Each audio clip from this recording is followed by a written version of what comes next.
happy? Pois para de estar happy. Por qué? Ti queres estar happy? Moi happy. Pois para estar happy hai que facer unha festa. Por exemplo, hoxe é o Día das Letras Galegas, podemos celebralo?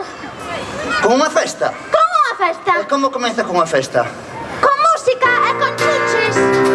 E pedindo festa. Queredes festa? Queredes festa? Veña!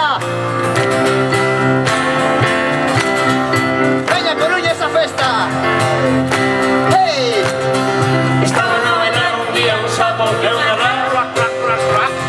E todo o mundo se ao redor, xo tamén bailaba. Veña arriba a bailar. Bailaban os rociños para sondando o pan. Bailaban as músicas tantas se apagaban. Veña bailando. Arriba. Arriba, Os chula. tambores non paraban de soar. Ven, nena. E mil nubes de cores ian velar no Que o ar. Día das Letras Galegas. Era festa, había tantas cousas. Esas palmas.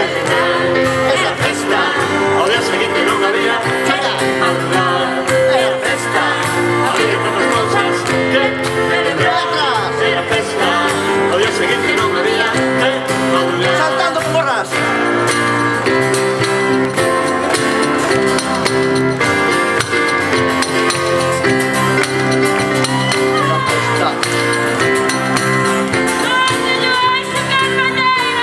Aquí vimos a festa das letras.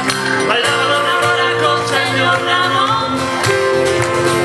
E bailaba un veciño que nunca bailou. Bailaban as ovellas e bailaban ben. Bailaban os coellos e picas tamén.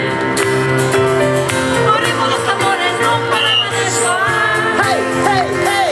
E mismo dos recores siguen estopar no ar. Por qué? Era festa, había tantas cosas que celebrar. Era festa, ao día seguinte non había que madrugar.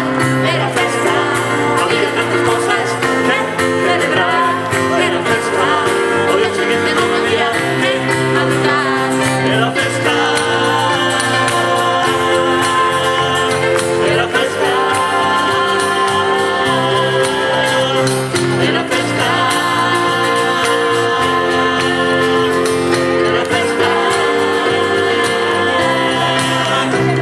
Era festa, había tantas cosas que celebrar.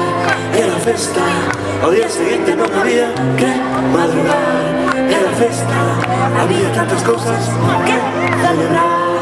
Era festa, ao día seguinte non había que madrugar.